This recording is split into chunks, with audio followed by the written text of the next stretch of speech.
بسم اللہ الرحمن الرحیم الرحمن علم القرآن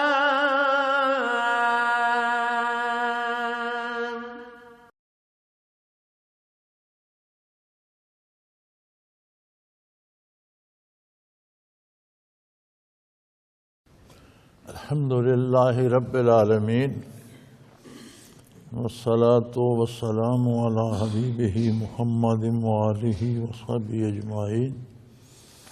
اعوذ باللہ من الشیطان الرجیم، بسم اللہ الرحمن الرحیم۔ انا نحن نزلنا علیک القرآن تنزیلا فاصبر لحکم ربک ولا تطع منهم آثما او کفورا واذکر اسم ربک بکرۃ واصیلا ومن اللیل فاسجد له وسبحه لیلا طویلا۔ اللہم سبحانک لا علم لنا الا ما علمتنا انک انت العلیم الحکیم۔ رب اشرح لي صدری ویسر لي امری واحلل عقدۃ من لسانی یفقہوا قولی۔ رب زدنی علما۔ مولایا صلی وسلم دائما ابدا علی حبیبک خیر الخلق کلہم۔ انا نحن نزلنا علیک القرآن تنزیلا، یقیناً ہم نے آپ پر قرآن کو آہستہ آہستہ رفتہ رفتہ اتارا ہے۔ جوں جوں سوال پیدا ہوا اس کے جواب نازل ہوتے رہے، اور یوں قرآن کریم مکمل ہوا۔ اس کے بہت سے پہلو ہیں۔ سب سے اہم پہلو تو اس کا یہ ہے کہ یہ کلام اللہ کریم کا ذاتی ہے، اور کلام میں متکلم کا پرتو ہوتا ہے۔ بات کرنے والا جو ہوتا ہے اس کی جیسی ذات ہوتی ہے اس کے تاثرات کلام میں ہوتے ہیں۔ آپ کسی نیک بندے کی بات سنیں گے تو طبیعت میں نیکی کا تاثر پیدا ہوگا۔ کسی بدکار کی گانا سنتے ہیں یا اس کی خرافات سنتے ہیں یا اس سے گپ شپ لگاتے ہیں تو دل میں تکدر اور سیاہی اور برائی کی طرف رجحان پیدا ہوتا ہے۔ تو اگر انسان کے کلام میں اثر ہے تو اللہ جل شانہ کی ذات اور اس کی عظمت کہاں، اور اس کے کلام کی تاثیر کیا۔ تو پہلی بات تو یہ ہے کہ کلام الہی کو بذریعہ وصول کرنے کے لیے نبوت شرط ہے۔ غیر نبی میں استعداد ہی نہیں کہ وہ وحی کو وصول کر سکے۔ پھر انبیاء میں بھی جب وحی آتی ہے یا تو بعض انبیاء کو کتابیں عطا کر دی گئیں، کتاب بیک وقت عطا ہو سکتی ہے، لیکن اللہ کا ذاتی کلام بیک وقت 30 پارے اس کیفیت کے ساتھ وصول کرنا یہ آسان کام نہیں ہے، بلکہ ایک یا چند آیات بھی آتی تھی تو حضور اکرم صلی اللہ علیہ وسلم کی کیفیت ایسی ہو جاتی تھی کہ پسینے چھوٹ جاتے تھے، رخ اطہر سے گلاب کی طرح پسینے بہتے تھے۔ اور آپ صلی اللہ علیہ وسلم اگر سواری پہ ہوتے، سانڈنی پہ، تو سواری بیٹھ جاتی تھی۔ ایک صحابی فرماتے ہیں کہ حضور میری گود میں آرام فرما رہے تھے اور میری ران پر آپ کا سر اقدس تھا، نزول وحی شروع ہو گیا تو میں سمجھا تھا کہ میری ران کی ہڈی ٹوٹ جائے گی، اتنا بوجھ پڑتا۔ تو فرمایا ہم نے آہستہ آہستہ قرآن کریم کو، تو ایک تو قوت برداشت آہستہ آہستہ طبیعت میں پیدا ہوتی گئی، دوسرا بے شمار اس میں فوائد ہوں گے جو اللہ کریم بہتر جانتے ہیں۔ دوسرا اس میں یہ مقصد بھی تھا کہ جب واقعات کے ساتھ مربوط ہو کر آیات آتی تھیں تو آیت کو یاد رکھنے کا سبب وہ واقعہ بھی بن جاتا تھا کہ یہ واقعہ ہوا تھا، یہ آیت نازل ہوئی۔ تیسرا سبب یہ بھی تھا کہ وہ واقعہ آیت کے مفہوم بھی متعین کر دیتا تھا۔ کوئی نیا معنی اسے نہیں پہنایا جا سکتا، وہ واقعہ متعین کر دیتا تھا کہ یہ مفہوم ہے۔ تو ہم نے قرآن کریم کو آپ صلی اللہ علیہ وسلم کی اور امت کی آسانی کے لیے رفتہ رفتہ آہستہ آہستہ نازل فرمایا۔ فَاصْبِرْ لِحُکْمِ رَبِّكَ، سو نزول قرآن کے بعد قرآن کریم یہ پروردگار عالم کا اور آپ کے رب کا حکم ہے۔ یہ کوئی عام بات نہیں ہے کہ بات یہ بھی سن لی وہ بھی سن لی پھر جو پسند آئی وہ کر لیا، ایسا نہیں ہے۔ یہ رب العالمین کے ارشادات ہیں، ان پر جم جانا پڑے گا۔ فَاصْبِرْ، ڈٹ جائیے۔ صبر ہوتا ہے، عربی لغت میں صبر کہتے ہیں جیسے کوئی تیز رفتار گھوڑا پوری رفتار سے دوڑا رہا اور ایک دم لگام کھینچ کر اسے روک لے، تو رک جانے کا نام ہے صبر۔ فَاصْبِرْ لِحُکْمِ رَبِّكَ، اپنے پروردگار کے حکم پر جم جائیے۔ وَلَا تُطِعْ مِنْهُمْ عَاصِمًا أَوْ كَفُورًا، بدکاروں اور اللہ کے احکام کا انکار کرنے والوں کی پرواہ نہ کیجیے، ان کی بات مت مانیے۔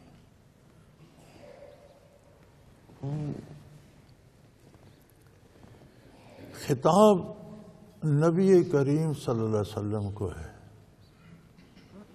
لیکن آپ کی وساطت سے ساری انسانیت مخاطب، مقصد ساری انسانیت کو بتانا ہے کہ یہ وہ حکم ہے جس سے خود رحمت للعالمین صلی اللہ علیہ وآلہ وسلم کو بھی استثناء نہیں۔ اگر آپ کے ملک میں کوئی قانون بنتا ہے اور اس میں یہ فقرہ درج کر دیا جاتا ہے کہ وزیر اعظم یا صدر مملکت پر بھی یہ قانون لاگو ہوگا، وہ بھی اس سے استثناء ان کو بھی نہیں ہے۔ قانون میں حکمرانوں کو استثناء ہوتا ہے، آپ وزیر اعظم یا صدر یا ان کے خلاف آپ قانونی کارروائی نہیں کر سکتے۔ وہ کہتے ہیں جی انہیں امیونٹی حاصل ہے، پناہ حاصل ہے، انہیں قانون سے تحفظ حاصل ہے۔ لیکن اگر کوئی ایسا قانون بن جائے کہ اس میں صدر و وزیر اعظم کو بھی تحفظ نہیں، ان پر بھی لاگو ہوگا، تو کیا ملک کا کوئی شہری سوچ سکتا ہے کہ میرے لیے نہیں ہے؟ اسی طرح جب خطاب نبی اکرم صلی اللہ علیہ وسلم کو ہے تو بعثت عالی سے لے کر قیامت تک ساری انسانیت میں کوئی شخص اس سے مستثنیٰ نہیں ہے، یہ سب کے لیے ہے۔ جو نہیں مانتے، کفر کرتے ہیں، انکار کرتے ہیں، یا عاصمن، عاصم کون ہے؟ جو زبانی کہتے ہیں ہم مانتے ہیں، عملاً نہیں مانتے۔ کافر کون ہے؟ جو زبانی بھی انکار کرتے ہیں، عملاً بھی انکار کرتے ہیں۔ فرمایا ان دونوں کی بات پر کوئی توجہ نہ دی جائے۔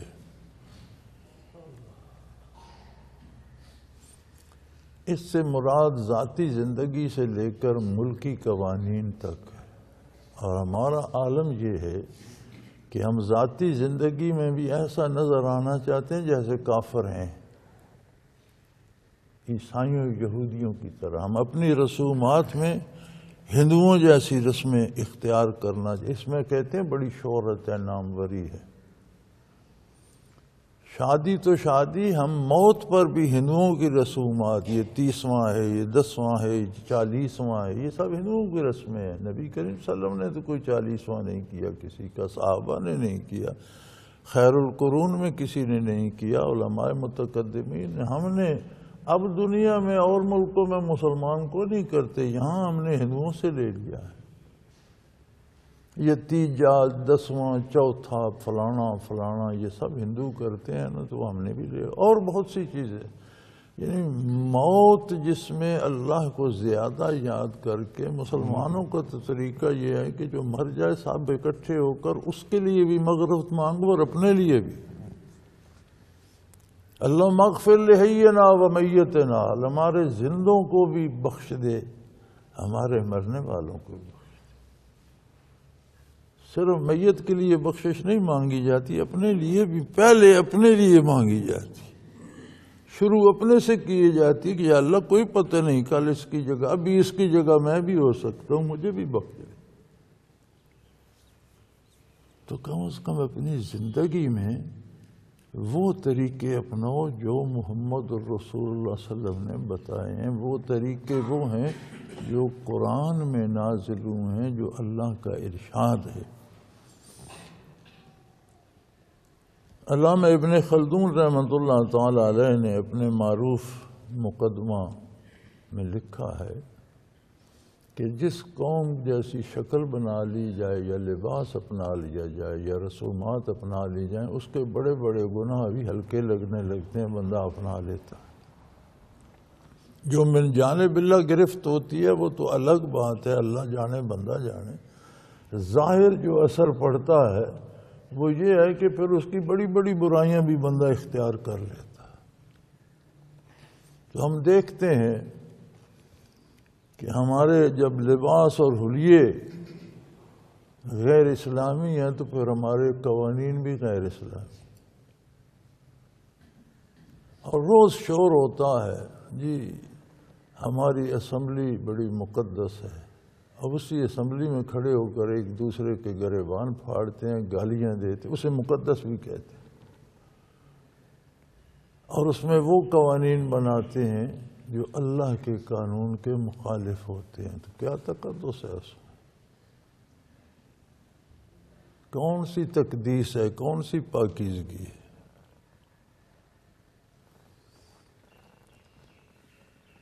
اسی طرح آپ دیکھتے ہیں بڑا منہ ٹیڑھا کر کے ہمارے حکمران قوم سے انگریزی میں خطاب کرتے ہیں، جنہیں بولنی پنجابی نہیں آتی، سمجھ پنجابی میں نہیں آتی، وہ انگریزی سمجھیں گے؟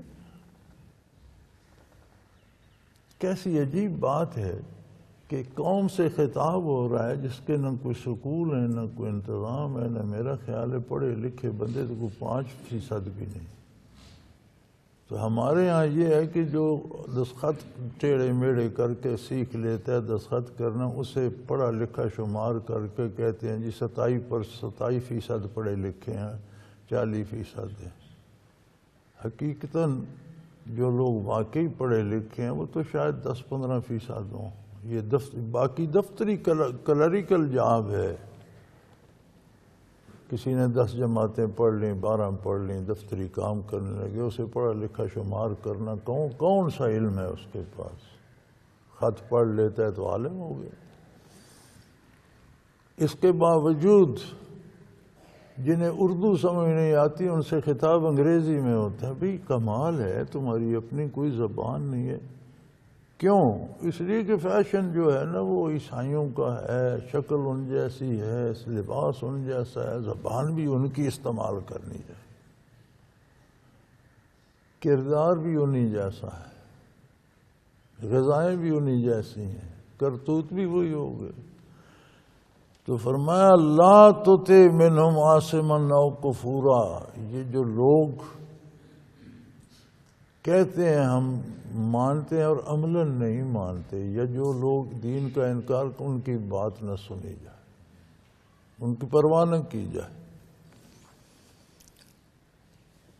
وَاذْكُرِ اسْمَ رَبِّكَ، اپنے پروردگار کے نام کا ذکر کرو۔ صاحب تفسیر مظہری نے سورہ مزمل میں بھی اور یہاں پھر دوبارہ ثابت فرمایا ہے کہ اس میں ذات کا ذکر واجب ہے ہر مسلمان مرد عورت پر، جس پر نماز فرض ہے اس پر ذکر بھی فرض ہے، کیونکہ قرآن براہ راست قرآن کی آیت جس کام کا حکم دیتی ہے وہ واجب ہوتا ہے۔ تو حکم ہے اللہ کے نام کا، وَاذْكُرْ اسم، اللہ کا نام کیا ہے؟ اللہ۔ وَاذْكُرْ اسم ربک، رب العالمین کا نام، اسم ذات کیا ہے؟ اللہ۔ اسم ذات کا ذکر کیا کریں بکرۃ و اصیلا، دن رات، شب و روز، ہر وقت، ہر لمحے، ہر آن. یوں تو ایمان لانا بھی ذکر ہے، یہ بھی ذکر کا ادنا درجہ ہے. کوئی ایمان قبول کرتا ہے ذکر ہے. ہر وہ بات، ہر وہ کلمہ جو زبان سے شریعت کی حدود کے اندر نکلتا ہے وہ ذکر الہی ہے. اس لیے کہ اس کے ساتھ اللہ کا ذکر موجود ہے. یہ ایسا کیوں کہہ رہا ہے؟ اللہ کا حکم ہے اس لیے کہہ رہا ہے. ہر وہ کام جو شریعت کے مطابق کیا جائے وہ عملی ذکر ہے. ہر وہ کام، خواہ بندہ عشاء پڑھ کے سو جائے تو سونا بھی ذکر ہے. فجر کا ارادہ کر کے سو جائے کہ اللہ توفیق دے گا اٹھ کر فجر پڑھوں گا تو وہ سونا بھی ذکر الہی ہے. یہ عملی ذکر ہے. لیکن ہمہ وقت ذکر کا جو حکم ہے بکرتم واسیلہ، جیسے انگریزی میں کہتے ہیں راؤنڈ دا کلاک، ہر لمحے، ہر آن، یہ ذکر قلبی کے علاوہ ممکن نہیں ہے.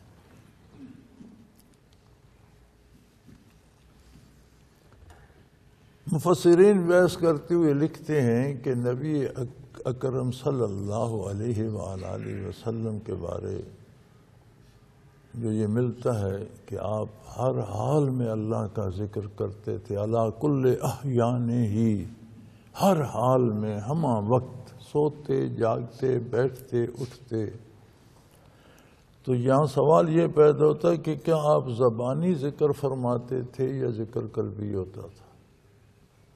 عملاً تو آپ کا اٹھنا، بیٹھنا، سونا، جاگنا، ہر چیز ذکر الہی.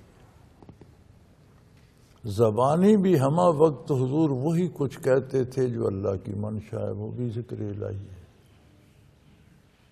لیکن فرماتے ہیں کہ حضور جب رفع حاجت کے لیے تشریف لے جاتے تھے تو ذکر لسانی نہیں فرماتے تھے. یہ ثابت ہے. لیکن ذکر کا انقطاع ثابت نہیں ہے. تو اس کا مطلب ہے کہ ذکر قلبی ہے جو ہر حال میں ہمہ وقت جاری رہتا ہے. کوئی رفع حاجت کے لیے بھی جائے تو قلب دھڑکنا تو بند نہیں ہوتا. زبان رک سکتی ہے، دل کی دھڑکن تو نہیں رکتی. سو پھر آخر میں مفسرین کرام یہی ثابت کرتے ہیں کہ یہ جو حکم ہے بکرتم وسیلہ، اس کی تکمیل ذکر قلبی کے علاوہ ممکن نہیں ہے. اور ذکر اسم ذات واجب ہے ہر مسلمان مرد اور عورت پر. وَمِنَ اللَّيْلِ فَاسْجُدْ لَهُ وَسَبِّحْهُ لَيْلًا طَوِيلًا، راتوں کو اٹھ کر اس کے بارگاہ میں سجدے کیجئے. راتوں کی عبادت کو شعار بنائیے، تہجد ادا فرمایا کیجئے. اور لمبی لمبی راتیں جاگ کر اس کی تسبیح کیجئے. رات کا تہجد اور ذکر قلبی وہ قوت دیتا ہے کہ غیر اسلامی قوتوں کے مقابلے میں آپ شرعی قواعد پر ثابت قدم رہ سکیں. ہم کیوں نہیں ثابت قدم رہ سکتے؟ ہماری زندگیوں سے نماز بھی خارج ہو گئی، ہماری زندگیوں سے سچ بھی خارج ہو گیا، ہماری زندگیوں سے حلال بھی خارج ہو گیا. کمال ہے ہم حلال کما کے کم از کم اسے ناپاک کر کے کھاتے ہیں. ایک بندہ حلال مزدوری کر کے لاتا ہے، گھر میں کوئی نمازی خاتون نہیں ہے جو پاک کھانا پکائے. بے نماز کے ہاتھ کا پکا ہوا ناپاک ہو جاتا ہے. جیب میں حلال کے پیسے ہیں، بازار سے گوشت خریدتا ہے، وہ حرام بیچ رہے ہیں. بازار کی بنی ہوئی چیزیں کھاتا ہے، حلال کے پیسے دیے ان میں حرام ملا ہوا.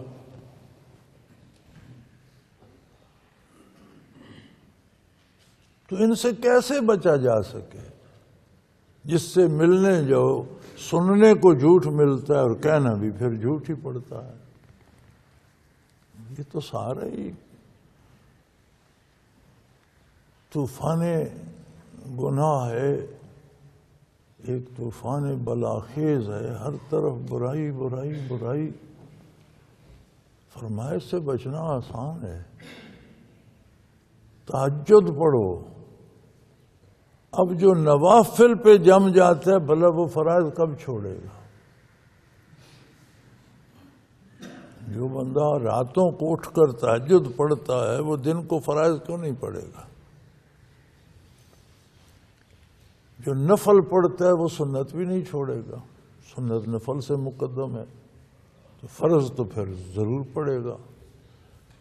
پھر دل کو ذاکر کر لو، یہ دونوں چیزیں مل جائیں گی تو یہ سب کچھ ہوتا رہے گا، لیکن اللہ تمہیں بچنے کی قوت دے دے گا، تمہارے لیے وہ وسائل پیدا کر دے گا کہ تمہیں ان کی ضرورت نہیں رہے گی۔ لوگ جن چیزوں پر للچا کر جھپٹتے ہیں تمہارے دل میں ان سے نفرت پیدا کر دے گا۔ لوگ جا کر کھاتے ہیں، تمہیں لوگ لا کر بھی دیں گے تو تم نہیں کھاؤ گے، تمہارا دل ہی نہیں مانے گا۔ تو فرمایا باطل کا مقابلہ از خود نہیں ہو سکتا جب تک تائید باری ساتھ نہ ہو۔ تائید باری کے لیے نسخہ یہ ہے کہ ذکر کرو اس کے نام کا، قلب کو ذاکر کرو، نوافل پر ڈٹ جاؤ۔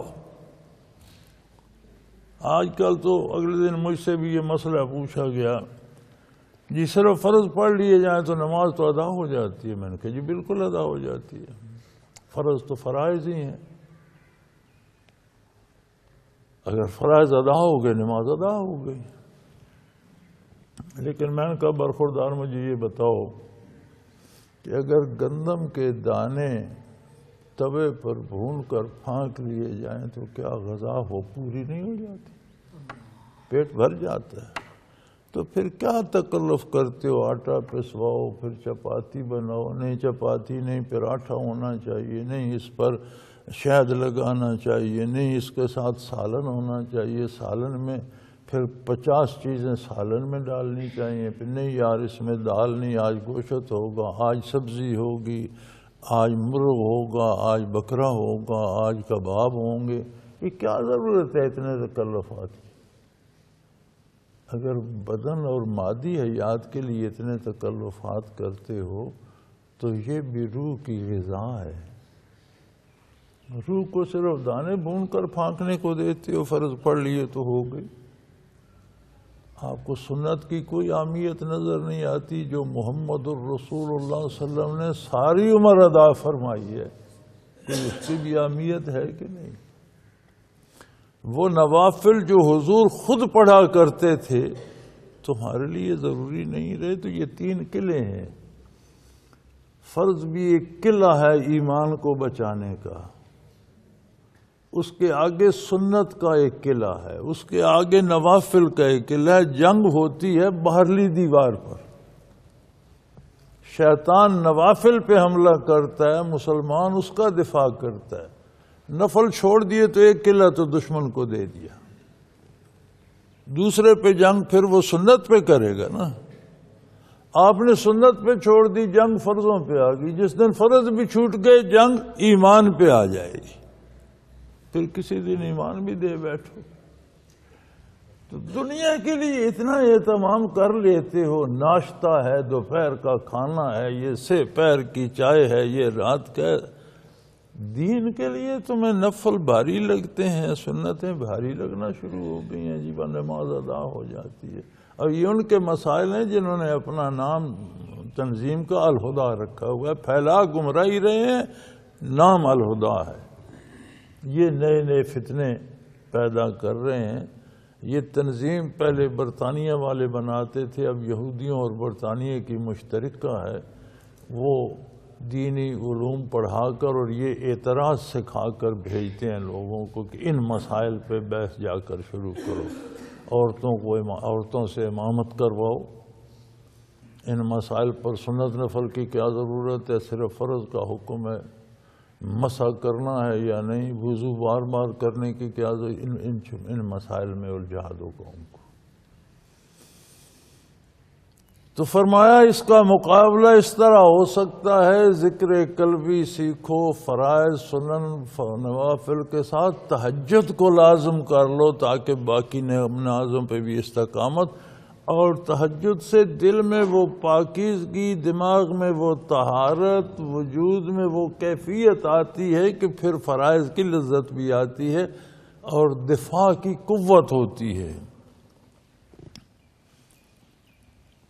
ان ہؤلاء یحبون العاجلۃ ویذرون وراءہم یوما ثقیلا، یہ جو لوگ اس چیزوں سے الگ ہو گئے ہیں یہ دنیاوی لذات میں کھو گئے ہیں اور یہ آخرت کو بھول گئے ہیں۔ انہیں پتہ نہیں کہ قیامت کا بھی دن ہے، یہ بھول چکے ہیں۔ یہ دنیاوی وقتی لذات میں یہ عہدہ مل گیا، یہ دولت مل گئی، یہ چوری کا ہے یا زوری کا ہے، پیسہ مل گیا، حرام کا مل گیا، گاڑیاں مل گئیں، محلات مل گئے، شان و شوکت آگے پیچھے دھوتو بج رہا ہے۔ ارے بھائی ہم نے بڑے لوگوں کے پیچھے آگے پیچھے گاردیں دیکھیں، پھر ان کی لاشوں کو ہم نے عیدی کی ایمبولینسوں میں جاتے دیکھا،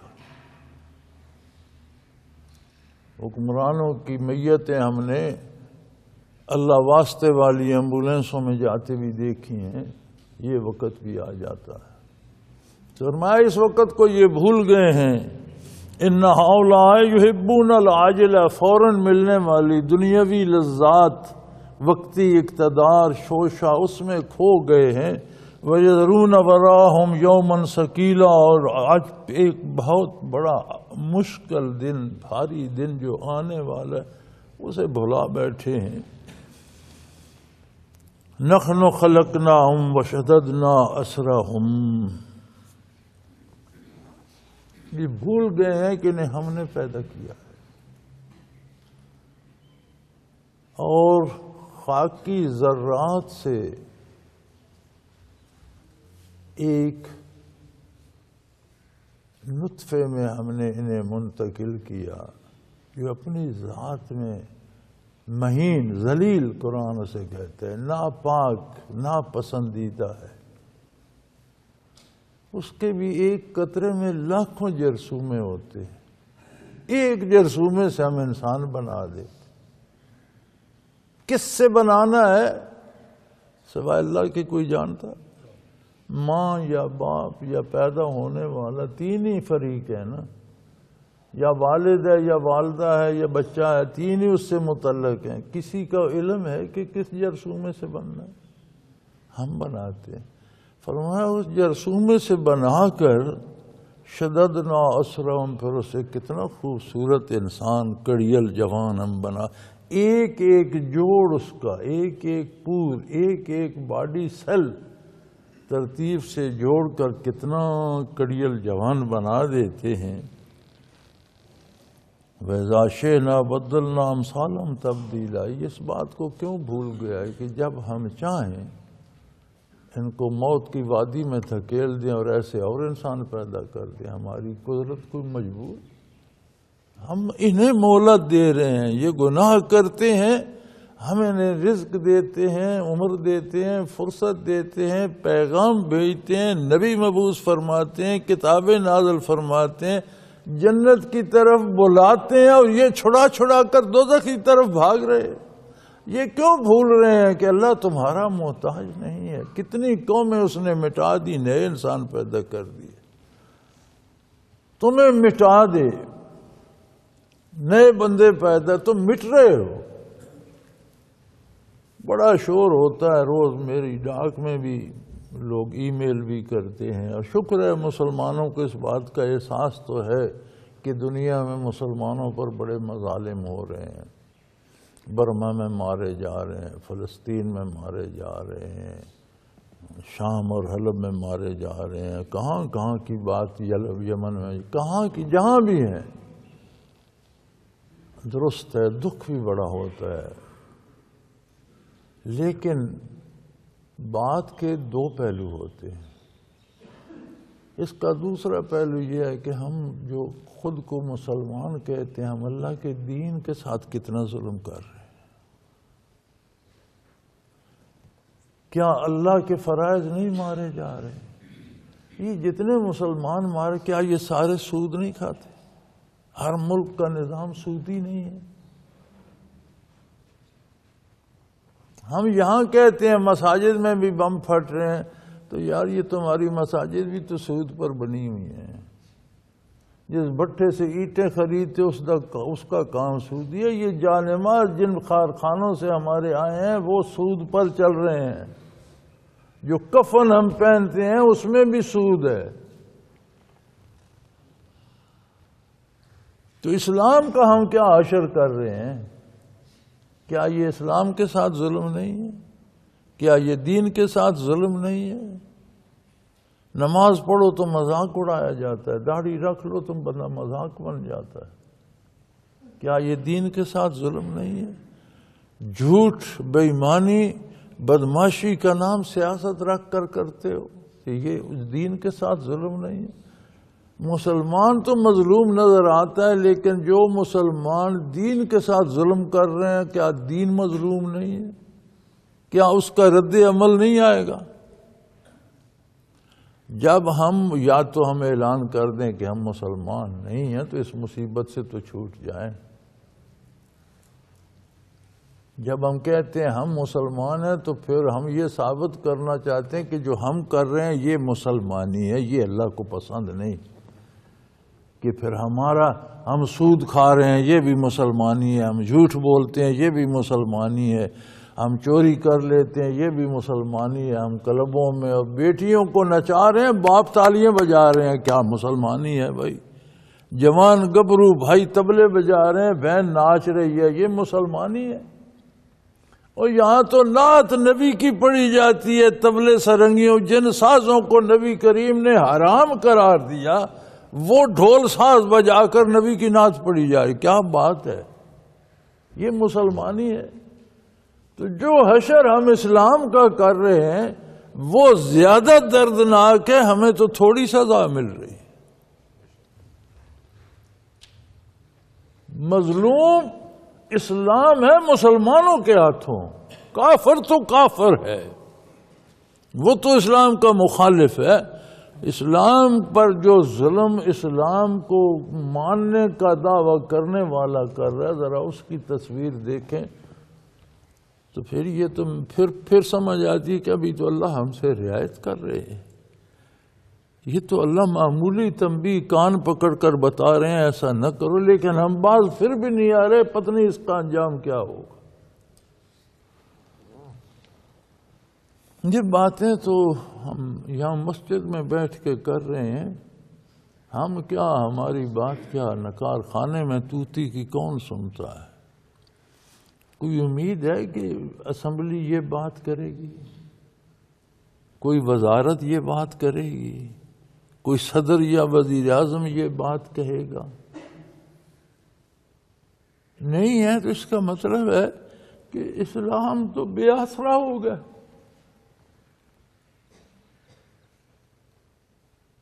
کوئی نہیں اس کا والی،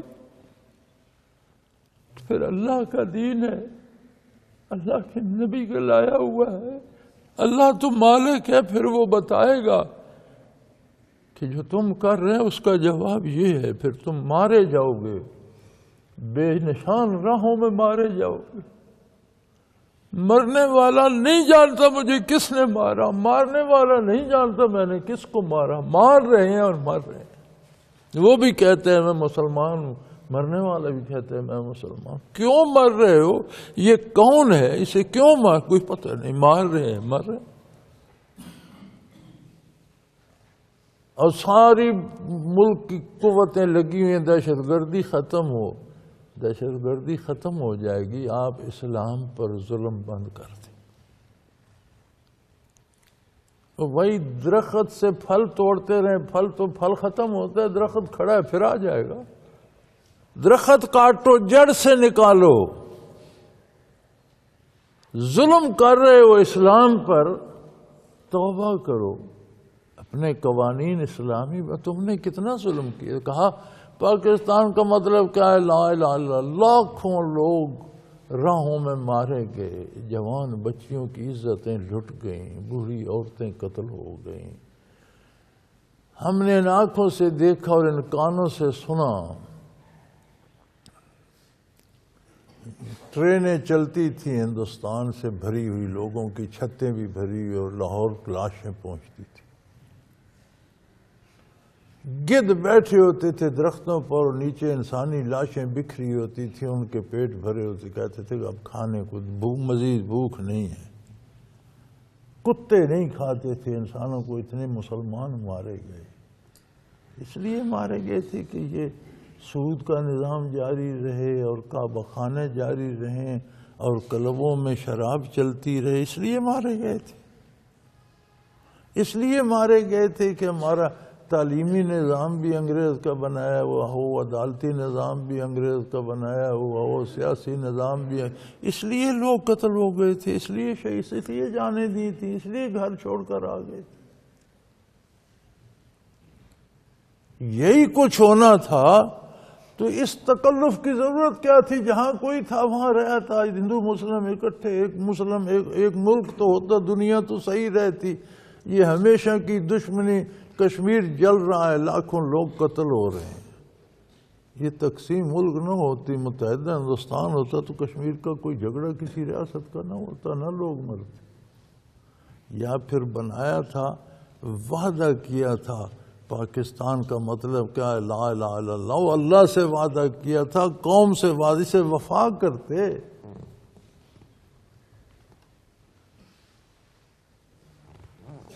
اس کا نام ہی کون نہیں لیتا؟ فرمایا ہم نے انہیں پیدا کیا اور ایک ایک جوڑ کر، ذرہ ذرہ جوڑ کر ایک کڑیل جوان بنا دیا۔ یہ کیوں بھولتے ہیں کہ انہیں بنایا اور نہیں بنا سکتے؟ اگر یہ نافرمان ہوں گے میں نے تباہ کر دیں گے، اور لوگ پیدا کر دیں گے۔ ان ھذہ تذکرہ فمن شاء اتخذ الی ربہ سبیلا، یہ قرآن اور یہ آپ کی بعثت، یہ بہت خوبصورت نصیحت ہے، اور یہ اتنی بڑی اللہ کی نعمت ہے کہ جو چاہے، جو بھی چاہے، اللہ نے قید نہیں لگائی کہ پہلے مشرک ہے یا کافر ہے، گناہ گار، اتنے گناہ کر چکا ہے اب نہیں، فرمایا گناہ گار ہے، مشرک ہے، کافر ہے، پڑھا لکھا ہے، ان پڑھ ہے، عالم ہے، جاہل ہے، بادشاہ ہے، امیر ہے، فقیر ہے، گداگر، جو چاہے، من شاء اتخذ، جو چاہتا ہے، اتخذ الی ربہ سبیلا، اپنے رب کا راستہ اختیار کر۔ دعوت عام ہے، صلاح عام ہے یاران نکتہ داں کے لیے، جو بات کو سمجھتے ہیں ان کے لیے عام آواز ہے، آؤ دامان محمد رسول اللہ کو تھام لو، جو کر چکے ہو معاف کر دیا جائے، رب کا راستہ آج اختیار کر لو، توبہ کا دروازہ کھلا ہے، شفاعت پیغمبر موجود ہے، دامان رسالت کو آج اپنے آپ کو ٹھیک کر لو، آج سب کچھ ٹھیک ہو جائے، تمہاری دنیا بھی سنور جائے گی، تمہاری آخرت بھی سنور جائے گی، تمہارے گھر بھی سنور جائیں گے، تمہاری قبر بھی سنور جائے گی۔ اللہ اللہ اللہ، ان ھذہ تذکرہ، یہ بھئی یہ تو ایک خوبصورت نصیحت ہے۔ فمن شاء اتخذ الی، جو بھی چاہتا ہے اپنے رب کی راہ اختیار کر لے۔ وما تشاءون الا ان یشاء اللہ، لیکن یہ بیچارے کیا چاہیں گے؟ وہی چاہیں گے جو رب چاہتا ہے۔ اگر انہوں نے اللہ سے بگاڑ رکھی ہے تو انہیں توبہ کی توفیق ہی نہیں دے گا۔ اور توبہ کی توفیق بھی تو تب ملتی ہے کہ کچھ احساس ہو کہ میں بندہ ہوں، اللہ اللہ ہے۔ جو خود کو خدا سمجھے بیٹھے انہیں توبہ کی توفیق کب ملے گی؟ جو کہتے ہیں جو میں چاہتا ہوں وہی ہوگا، ان کے ساتھ پھر وہی ہوگا جو وہ چاہتا ہے۔ فرمایا کسی کے دل میں بھی یہ بات آ جائے کہ مجھے اللہ سے معافی مانگنا چاہیے، میں اسے ہدایت دے دیتا ہوں۔ یہدی الیہ من ینیب، زبان پر نہ آئے، عمل میں نہ آئے، انابت ہوتی ہے دلی آرزو، نیا خانے دل میں بات آ جائے، فرمایا میں اس کا ہاتھ تھام لیتا ہوں، ان کے دل میں خیال ہی نہیں آتا کہ ہم مخلوق ہیں، ہمیں خالق کی اطاعت کرنی ہے، نہیں، یہ خود خدا بنے ہوئے، تو یہ کیا چاہیں گے؟ وہی چاہیں گے جو جب اللہ سے بگاڑ لی ہے تو ہدایت کہاں نصیب ہوگی؟ وَمَا تَشَاءُونَ إِلَّا أَن يَشَاءَ اللَّهُ، جو رب چاہتا ہے وہی ہوگا۔ اللہ سے بنائیں گے تو توبہ چاہیں گے، اللہ سے بگاڑیں گے تو توبہ کیسے کریں گے؟ ان اللہ کان علیما حکیما، اللہ یقیناً ہر حال سے باخبر ہے، وہ جانتا ہے، ہر اس خیال کو بھی جانتا ہے جو دل کی گہرائیوں میں، اور اس بات کو بھی جانتا ہے جو زبان پر ہے، لیکن وہ حکیم ہے، اس کی حکمت کا تقاضا ہے کہ لوگوں کو فرصت دے رکھی ہے۔ یدخل من یشاء فی رحمتہ، وہ جسے چاہتا ہے اپنی رحمت میں داخل فرما لیتا ہے۔ وہ فرماتا ہے جس کے دل میں انتہائی دل کی گہرائی میں خیال بھی آ جائے کہ مجھے اللہ کی راہ اختیار کرنی چاہیے، میں اسے توبہ کی توفیق دے دی، لیکن ان کے دل میں بھی تہخانے دل، نہاخانے دل میں بھی کوئی خیال نہیں گزرتا تو پھر توبہ کیسی؟ والظالمین، غلط کار جو ہیں، جو توبہ نہیں کرتے، برائی پہ اصرار کرتے ہیں، اعد لہم عذابا علیما، ان کے لیے اللہ نے بڑے دردناک عذاب تیار کر رکھے۔ عذاب ویسے ہی تکلیف دہ شے ہے جب اس کے ساتھ علیم بھی لگ جائے کہ بہت دکھ دینے والا عذاب، تو پھر اللہ ہی پناہ دے، اس کے دکھوں کی کیا انتہا ہوگی، کتنا کربناک ہوگا، اس کا یہاں تصور بھی نہیں کیا جا سکتا۔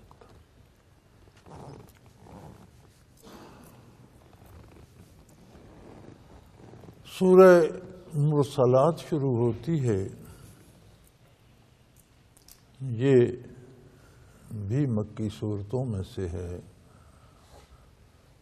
جو 13 سالہ حیات نبوی جو مکہ مکرمہ میں بسر ہوئی، اس میں جو صورتیں نازل ہوئیں ان میں اس کا شمار ہوتا ہے۔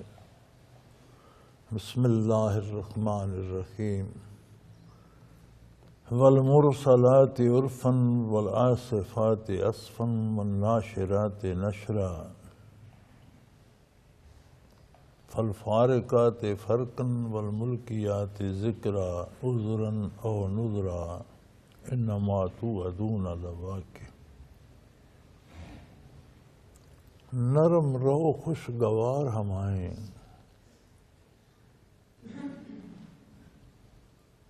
پھر وہ آندھیوں میں بدل جاتی ہیں،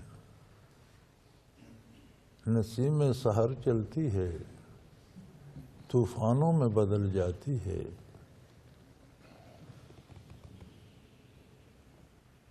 بادلوں کو اڑا کر لاتی ہے، گھٹائیں بن جاتی ہیں، لیکن پھر ہوا طوفانوں کی صورت اختیار کرتی ہے تو بادل اڑ پڑ جاتے ہیں، غائب کر دیتی ہے۔ ہم دیکھتے ہیں لاتی ہے بادلوں کو، گھٹا چھا جاتی ہے، پھر جب ہوا تیز ہوتی ہے تو اتنی تیز ہوتی ہے انہیں پتہ نہیں کہاں اڑا کے لے جاتی ہے، مطلع صاف ہو جاتا ہے۔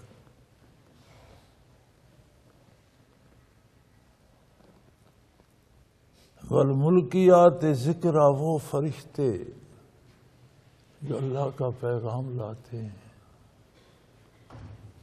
جس طرح مادی دنیا میں خوشگوار ہوائیں چلتی ہیں، خوبصورت بارشیں ہوتی ہیں اور نمو پیدا، حیات پیدا ہو جاتی ہے، اسی طرح فرشتے وہی لاتے ہیں جو روحانی حیات پیدا ہو جائے، روحوں میں زندگی پیدا ہو جاتی ہے۔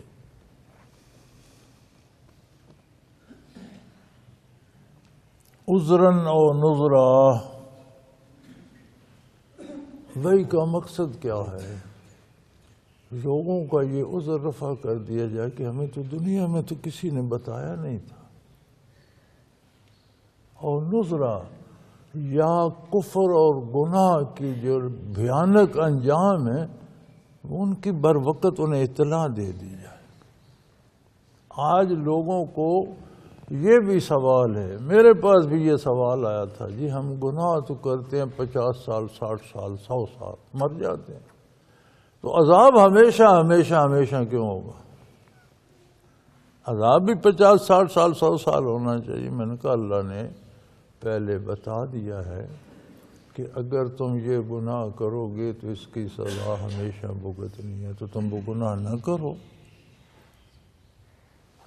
دوسری بات جو قرآن حکیم بتاتا ہے وہ یہ ہے، اللہ فرماتے ہیں یہ تو میں نے ان کی زندگی ختم کر دی، اگر میں انہیں زندگی میں دوام دیتا تو یہ ہمیشہ یہی برائی کرتے رہتے، اس لیے اس کی سزا ہمیشہ ہوگی۔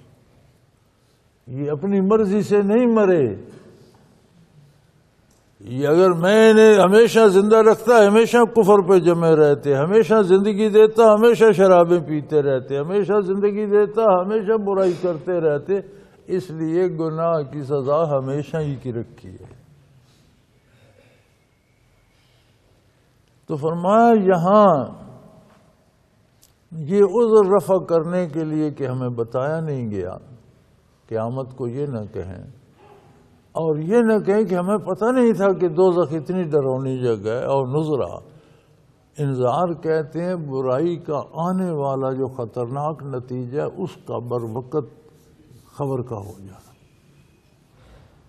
عربی میں تو انذار ہے، اردو میں ترجمہ ہم ڈر لکھ دیتے ہیں چونکہ اردو کے پاس اور کوئی لفظ نہیں، تو ڈر تو مختلف ہوتے ہیں، دشمن کا ڈر ہے، سانپ سے بندہ ڈرتا ہے، بے شمار۔ یہ ڈر کون سی ہے کہ جو کر رہے ہو اس کا جو نتیجہ آئے گا وہ یہ انذار ہے۔ تو فرمایا یہ ساری چیزیں اس بات پہ دلالت کرتی ہیں۔ دیکھیں ہوائیں سبک رفتار چلتی ہیں تو پھر آندھیاں بھی بن جاتی ہیں، ہوائیں بادل لاتی ہیں تو گھٹاؤں کو پھاڑ بھی دیتی ہیں، بارشیں برستی ہیں آبادی ہوتی ہے تو قحط سالیاں بھی آتی ہیں، لوگ پیدا ہوتے ہیں، ہم زمین آباد ہوتی ہے تو مرتے اجڑتے بھی ہیں، تباہیاں جنگیں بھی ہوتی ہیں۔ یہ سارا اس بات پہ وہی آتی ہے، وقت پر اطلاع دی جاتی ہے، پھر بتایا بھی جاتا ہے کہ کفر اور گناہ کا انجام یہ ہو، پھر لوگ اس میں مبتلا ہو جاتے ہیں۔ یہ سارا نظام اس بات پر دلالت کر رہا ہے انما توعدون لواقع، کہ قیامت جس کا وعدہ کیا جاتا ہے ضرور واقع ہوگی۔ اس سارے نظام کو دیکھ کر آؤ، یہ سارا اس بات پہ گواہ ہے نظام کائنات کہ ہر کام کا نتیجہ نکلتا ہے۔ تو اس پوری انسانی زندگی اور نظام کائنات کا کوئی نتیجہ نہیں ہوگا۔ یہ آدم علیہ نبینا علیہ الصلوۃ والسلام سے لے کر قیامت تک جتنی انسانیت گزرے گی ان کی حیات بے نتیجہ ہوگی۔ جس نے ظلم کر لیا، جس نے نیکی کر لی، بس ختم ہو گئی بات، کوئی نتیجہ کوئی نہیں ہوگا۔ کوئی کام دنیا میں بے نتیجہ دیکھا تم نے؟ ہر کام کا نتیجہ اس بات کی گواہ ہے کہ اس کا بھی نتیجہ ہوگا اور یقیناً قیامت قائم ہوگی۔ اذا النجوم تو میں ست، قیامت بڑی سخت ہوگی، ایسا زلزلہ آئے گا کہ ستارے تک بے نور ہو کر جھڑ جائیں گے۔ چاند اور ستاروں میں روشنی کہاں سے آتی ہے؟ سورج سے۔ ستاروں کی چاند کی روشنی ذاتی نہیں ہے۔ زمین پہ سورج جب غروب ہو جاتا ہے تو ان پر تو سورج پڑ رہا ہوتا ہے تو وہ روشن ہوتے ہیں۔ اگر فضا میں سے زمین کو دیکھا جائے تو جب فضا میں رات ہوتی ہے تو زمین چاند کی طرح نظر آتی ہے، جب سورج نظر نہیں آتا فضا میں سے، زمین کے پیچھے آ جاتا ہے تو زمین چاند کی طرح نظر آتی ہے۔ اسی طرح جب ہم زمین سے پر رات ہو جاتی ہے تو سورج کے سامنے چاند ہوتا ہے تو چاند ہمیں چمکتا نظر آتا ہے، ستارے چمکتے نظر آتے ہیں. جب سورج طلوع ہو جاتا تو ستارے چلے تو کہیں نہیں جاتے، آسمان پر ہی ہوتے ہیں، نظر نہیں آتے. ان کی اپنی کوئی روشنی ہوتی تو دن کو بھی نظر آتی.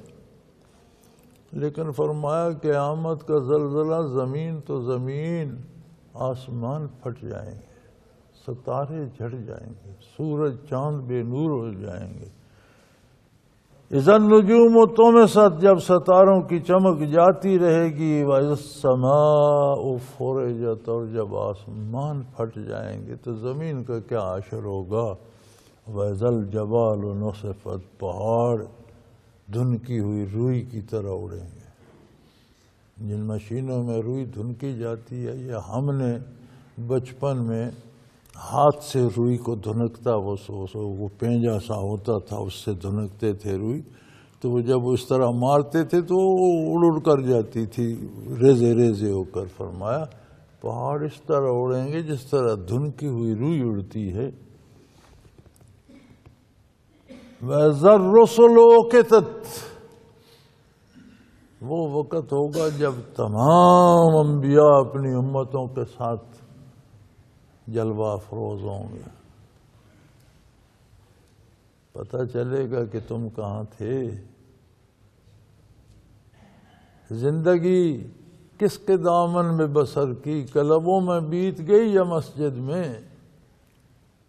شامیں کہاں گزریں، راتیں کہاں بسر ہوئیں. ہاتھ میں دامن کس کا ہے، یہودی کا، عیسائی کا، ہندو کا، یا محمد الرسول اللہ کا. پتہ تب چلے گا جب یہ سب ہوگا، تمہیں زندہ کیا جائے گا، انبیاء موجود ہوں گے.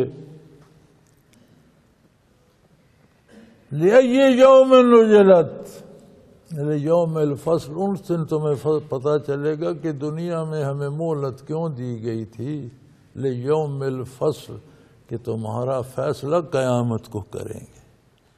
فوری فیصلے ہوتے تو نظام دنیا تل پٹ ہو جاتا ہے. جہاں کوئی گناہ کرتا وہیں عذاب آ جاتا تو دنیا نہ چل سکتی. پھر توبہ کا موقع بھی کسی کو نہ ملتا، سوچنے کی فرصت نہ ملتی، فیصلہ کرنے کا کسی کے پاس موقع نہ ہوتا. کہاں دامان نبوت تھامتا. فرمایا ہم نے تمہیں موقع دیا فیصلہ کرنے کا، سوچنے کا، کتابیں نازل کی، نبی بھیجے. تم نے خود فیصلہ کیا، تم نے اپنے لیے وہ چنا. آج فیصلے کا دن آ گیا. اسی دن کے لیے تمہیں مہلتیں ملی تھیں. لیوم الفصل، دنیا میں تمہیں ڈھیل دی گئی تھی کہ اس دن کو فیصلہ کریں گے. وما ادراک ما یوم الفصل، ہے مخاطب تجھے خبر نہیں ہے کہ فیصلے کا دن کیسا ہوگا. اگر تو جانتا ہوتا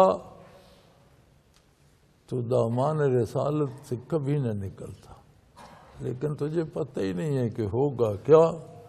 ویل یومئذ للمکذبین، مارے گئے اس دن، تباہ ہو گئے جنہوں نے دامان رسالت میں پناہ نہیں لی، جنہوں نے انکار کیا، جنہوں نے غیروں کی پیروی کی، جنہوں نے اپنی پسند کو اختیار کیا، اللہ اور اللہ کے رسول کے ارشادات کو چھوڑا.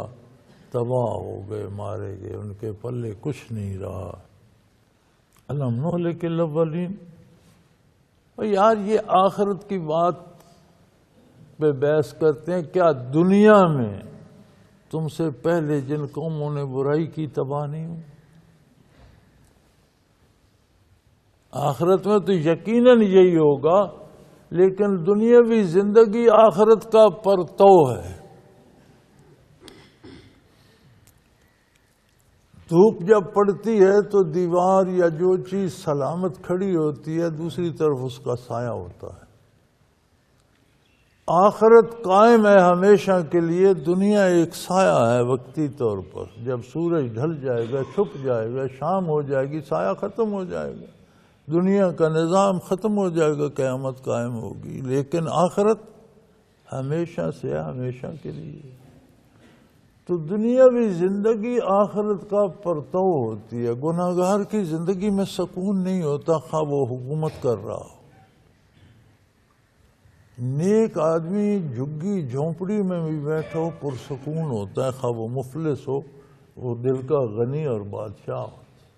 میں مائنوں پہ جا رہا تھا، گرمیوں کے روزے تھے، الحمدللہ میں بھی روزے تھا، سخت گرمی تھی، میرے پاس وہ کپڑے کی چھت والی جیپ تھی اور کچی سڑک، پہاڑی رستہ، مشکل رستہ ہے، تو ہمارا جو مائننگ ایریا اس کے آگے اس طرف ایک بہت بڑا نالا ہے، اس میں پانی جاری رہتا ہے، وہ اتنا گہرا ہے کہ نیچے سے پانی نکلتا رہتا ہے، تو میں اس اترائی پہ اتر کر اس نالے سے مجھے پار جانا تھا، تو ساتھ ایک ہلکا سا گاؤں ہے، وہاں کا ایک بوڑھا سا تھا، 65-70 کے قریب اس کی عمر ہوگی کم از کم، سخت گرمی، سخت دھوپ، اس نے چادر اس طرح رکھ کے سایہ بنایا ہوا، 2-4 گائیں بیل اس کے پاس، دوپہر روزہ رکھا ہوا، اس نے اس نالے سے ان جانوروں کو پانی پلایا اور پھر سیدھا اس پہاڑی پر، میں نصف میں آیا سڑک پر تو وہ اوپر تھا، واقف تھا میرا، تو میں نے بلایا، میں نے کہا السلام علیکم کر لوں، تو وہ بھاگتے ہوئے نیچے آ گیا، چچا کیا حال ہے؟ کہنے لگا اللہ کا بڑا شکر ہے، بڑے سوکھ ہے، بڑی اللہ کی مہربانی۔ ذرا دیکھو اتنی سخت گرمی، سوکھی روٹی کھانے والا غریب بندہ روزہ رکھا ہوا، 2-4 جانور لے کر اس دوپہر میں گرمی میں ہانکتا پھر رہا ہے، پہاڑی چڑھ رہا ہے، کہتا ہے بڑا اللہ کا شکر۔ ایئر کنڈیشن لگا کر ٹھنڈے کمروں میں بیٹھے ہوئے روزہ نہیں رکھتے، شرابیں پی رہے ہیں، پوچھو کہتے ہیں مر رہے ہیں۔ عجیب بات نہیں ہے؟ کلبوں میں بیٹھے ہیں، شہروں میں بیٹھے ہیں، نوکر چاکر، نرم بسترے، ایئر کنڈیشن کمرے، پوچھو کیا حال ہے؟ جی مر رہے ہیں جی، بس بالکل بڑا فلاں نقصان ہو گیا، فلاں کام رہ گیا، نیند نہیں آتی، پیٹ میں درد ہے، فلاں یہ ہو گیا، بیٹا نہیں آخر چل، ماں بات سنتا، بیٹی بھاگ گئی، چل۔ اس نے کہا جی بڑا اللہ کا شکر ہے، بیٹا فوج میں ملازم ہے، اپنی پینشن ہے، 2-4 گائے شیردار ہیں، لسی بھی ہے، دودھ بھی ہے، اناج بھی ہے، بڑے شوق۔ یہ ہے اللہ کا نظام کہ وہ اس تپتی دوپہر میں روزہ رکھ کر پہاڑی چڑھنے والا بندہ بڑا سوکھا ہے، اور ایک ایئر کنڈیشن میں بیٹھا ہوا بڑا اوکھا ہے۔ فرمایا الم نہلک الاولین، پہلی قوموں نے نافرمانی کی وہ تباہ نہیں ہوئے، ثم نتبعهم الآخرین، پچھلوں سے بھی ایسا ہی ہوگا، تم نافرمانی کرو گے تو تمہارے ساتھ بھی ایسا ہی ہوگا۔ جو دنیا کا نظام ہے، اور پہلے نہیں سیلاب آتے تھے، پھر بھی آئیں گے، پہلے نہیں قحط سالی ہوتی تھی، پھر بھی ہوگی، پہلے آباد نہیں ہوتے تھے سال، لوگ خوشحال نہیں ہوتے تھے، پھر بھی ہوں گے، نظام دنیا کا تو ویسے ہی چل رہا ہے۔ تو پہلے جنہوں نے برائی کی وہ تباہ نہیں ہوئے، تم کرو گے تم بھی بے نشان راہوں میں مارے جاؤ گے، یہ کون سی عجیب بات ہے؟ اور اگر دنیا میں کردار کا نتیجہ مل رہا ہے تو قیامت کا انکار پھر کس لیے کرتے ہو؟ پھر قیامت تو یقیناً ہوگی، یہ تو دنیا میں ہو رہا ہے، یہ تو تمہارے سامنے ہے کہ چھوٹی چھوٹی قیامتیں تو روز آتی ہیں۔ ذرا ان سے پوچھو جن کے بے نشان راہوں میں مارے جاتے ہیں، ان سے پوچھو جن کے مزدوری پر جاتے ہیں اور شام کو گھر نہیں آتے، ان ماؤں سے پوچھو جن کے بچے سکول گئے اور واپس نہیں آئے، ان بہنوں سے پوچھو جن کے بھائی سفر پر گئے اور پھر لاشیں بھی نہیں مل رہی۔ یہ کیوں ہو رہا ہے؟ فرمایا تاریخ کا مطالعہ کرو، جن قوموں نے پہلے اللہ کے نبیوں کی نافرمانی کی، ان کے ساتھ کیا ہوا؟ تم کر رہے ہو، تمہارے ساتھ بھی وہی ہوگا، اس میں حیرت کی کیا بات ہے؟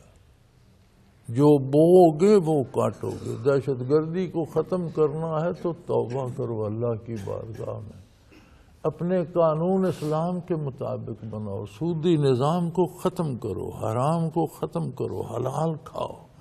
تم نے سود جائز کر رکھا ہے، اللہ تمہیں گدھے اور خنزیر کھلا رہا ہے اور کتے کھلا رہا ہے، تمہارے بازاروں میں مرداروں کا گوشت مل رہا ہے۔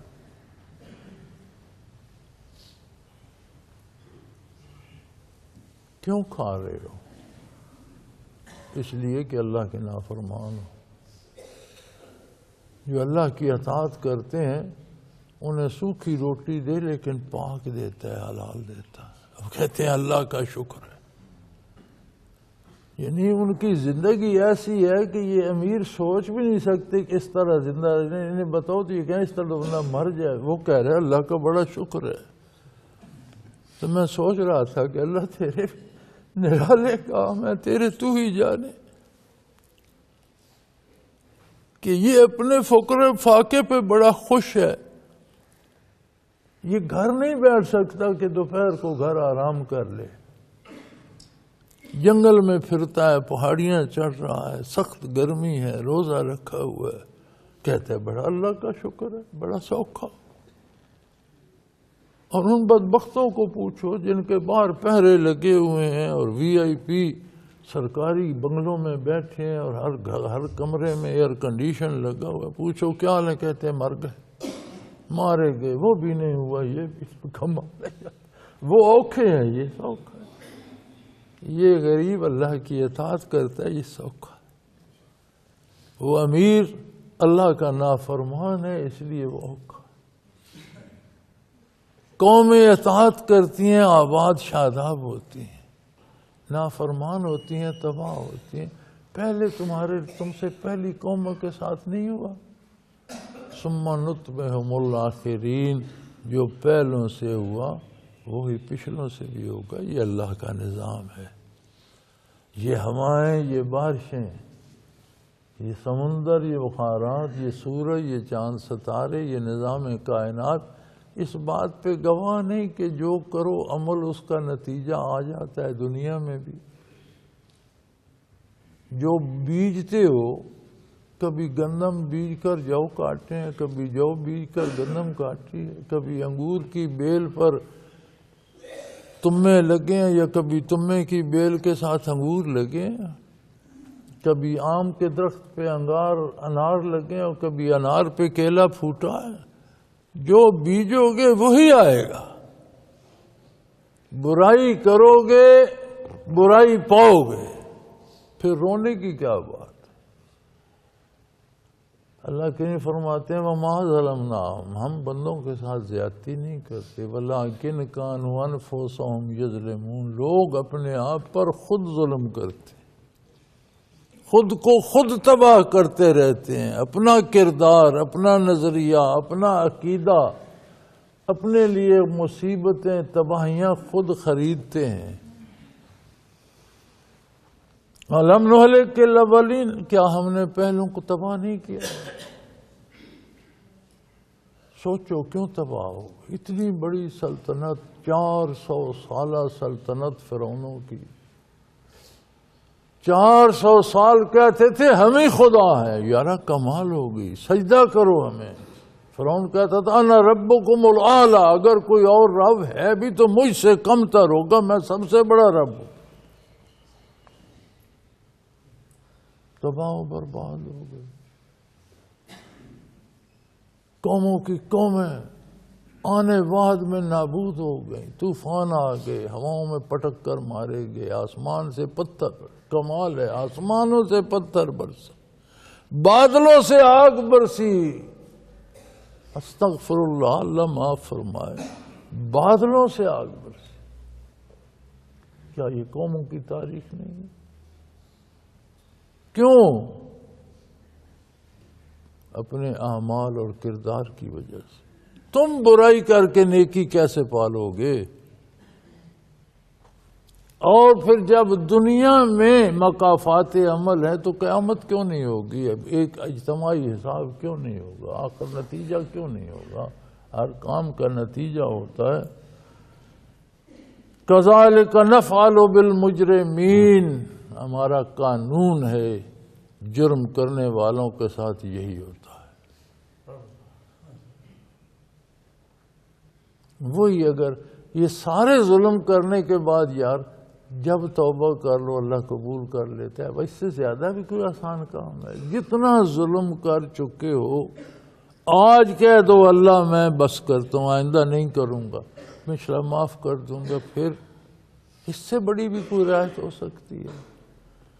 ویل یومئذ للمکذبین،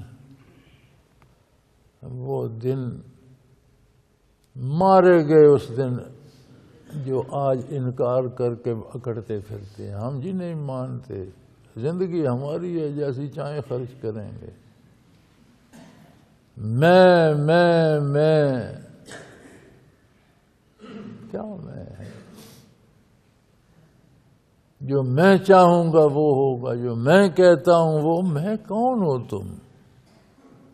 کیا حیثیت ہے تمہاری؟ کل خاک تھے، کل پھر خاک ہو جاؤ، کیا میں وہ ایک مقولہ بنا ہوا ہے، کسی نے برف سے کہا تھا کہ تم نہیں بھڑکتی ہو، تمہیں غصہ نہیں آتا، جوش میں نہیں آتی، ٹھنڈی ٹھنڈی ٹھنڈی ٹھنڈی رہتی ہو۔ اس نے کہا بھئی میں پانی تھی، برف بن گئی، پھر پانی بن جاؤں گی، پھر مجھے بھڑکنے کی کیا ضرورت ہے؟ مجھے اپنے اصل کا پتہ ہے، میں کس بات پہ جوش ماروں؟ پانی سے آئی تھی، پانی بن جاؤں گی، مٹی سے آیا ہے تو مٹی میں مل جائے گا، کیا میں کیا ہے؟ اللہ اللہ کر، تو کر، جو وہ فرماتا ہے وہ کر کہ تیری بھی حیثیت بن جائے۔ پھر کوئی حیثیت نہیں، تو ایک ناپاک ذلیل قطرے سے تجھے اللہ نے بنایا، تو شکلیں سنوارتا رہے، تیری اصل کیا ہے؟ پھر جس نے تجھے ایک جرثومے سے اتنا خوبصورت نوجوان بنا دیا، اس کا شکر ادا نہیں کرتا، اس سے بغاوت کرتا ہے، اتنا احسان فراموش،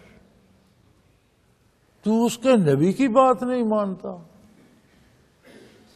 اللہ اللہ اللہ، ویل یومئذ للمکذبین، مارا جائے گا، تباہی ہے ان کے لیے جو میرے نبی کی بات نہیں مانتے، مارے گئے، کوئی نہیں انہیں چھڑا سکتا، کوئی سفارشی نہیں، کوئی بچا نہیں سکتا۔ آج موقع ہے، دامان رسالت واہ ہے، کیف تکفرون انتم وفیکم رسول، فرمایا لوگو تم کس طرح کفر کرتے ہو جب میرے نبی کی نبوت تم میں موجود ہے، پھر کفر کیوں کر رہے ہو؟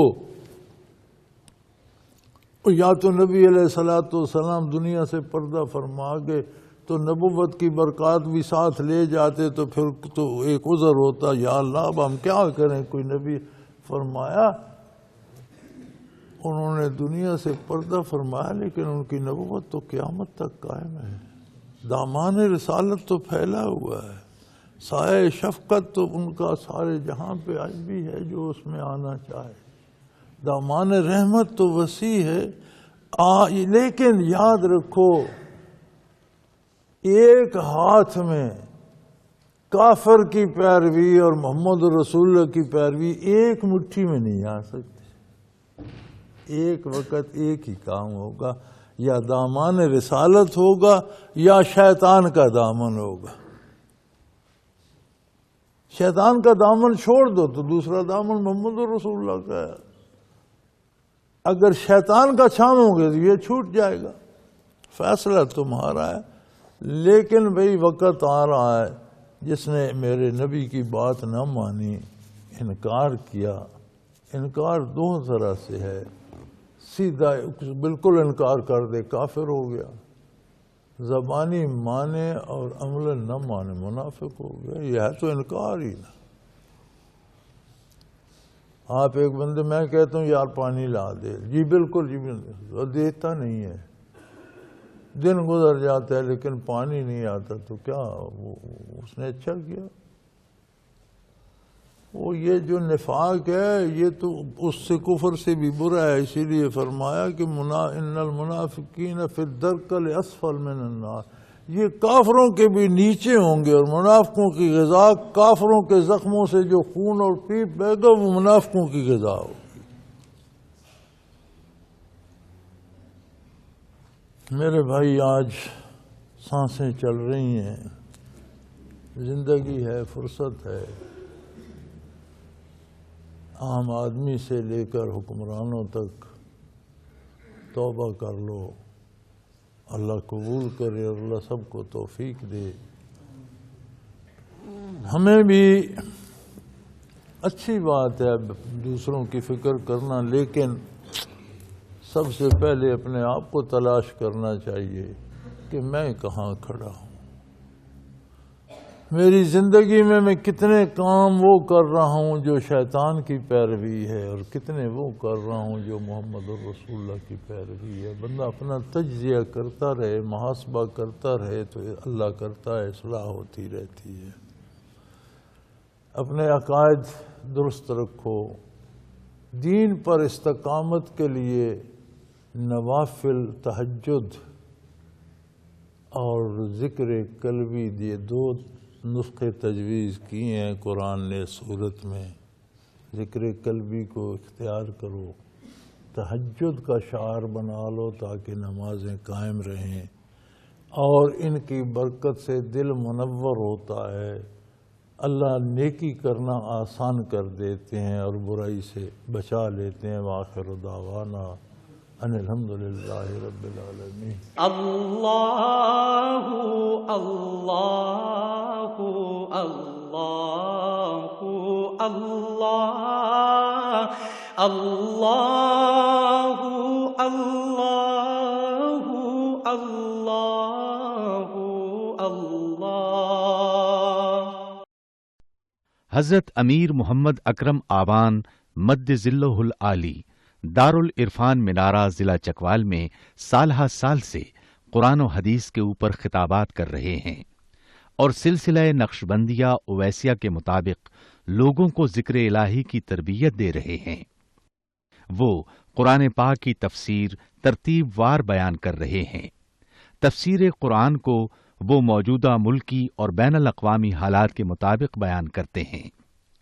موٹر وے سے کلر کہار کے انٹرچینج سے نکلتے ہوئے، کلر کہار کی جھیل سے ہوتے ہوئے، میانی، بوچھال اور نورپور سے گزرتے ہوئے دارالعرفان منارہ پہنچ سکتے ہیں۔ حضرت امیر محمد اکرم آوان نے بچیوں اور بچوں کی دینی اور دنیاوی تعلیم کے لیے سقارہ اکیڈمی کے نام سے ایک درسگاہ بھی قائم کی ہے، جس کا افتتاح ملک پاکستان کے صدر جنرل محمد ضیاء الحق نے اپنے دست مبارک سے کیا تھا۔ وہ تمام احباب جو اسلام کی طلب رکھتے ہیں ان سے گزارش ہے کہ دارالعرفان منارہ ضلع چکوال میں امیر محمد اکرم آوان صاحب کے خطابات سے مستفید ہوں۔ وہ ہر جمعے کو نماز سے پہلے بیان فرماتے ہیں۔ ہر ماہ کی پہلی اتوار کو ماہانہ اجتماع ہوتا ہے جس میں آپ خصوصی خطاب فرماتے ہیں، اور پاکستان کے چاروں صوبوں سے احباب اس اجتماع میں شرکت کرتے ہیں۔ اس کے علاوہ یہاں سال میں 2 مرکزی اجتماعات بھی ہوتے ہیں، ایک رمضان المبارک میں اعتکاف کا اجتماع اور دوسرا جولائی اور اگست میں 40 دن کا اجتماع ہوتا ہے جس میں روحانی تربیت کی جاتی ہے۔ اپنا خون سیماب دے کر اتنا ہم کر جائیں گے، نام آقا کا چمن میں پھر رقم کر جائیں گے۔